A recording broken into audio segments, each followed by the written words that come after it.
Here's how you can loop a video on your Android phone. So let me show you how you can make it work.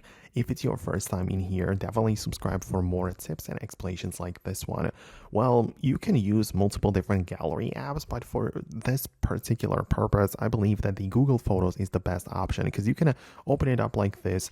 It doesn't even matter if you have the backup enabled or not, but you can just open up the video which you have right here. And what you can do is to get to the more options. So you can tap the three dots in at the top right, and as you can see in this case, I literally have the loop video enabled, right? So you can see that it's going to keep on replaying it over and over again. So this is like a nice way to make sure that the video keeps replaying. I can do it inside of the Google Photos right away, so it actually gets the job done if that's the thing that I want. If I just want to keep on watching it over and over again, that is the best way to go about it.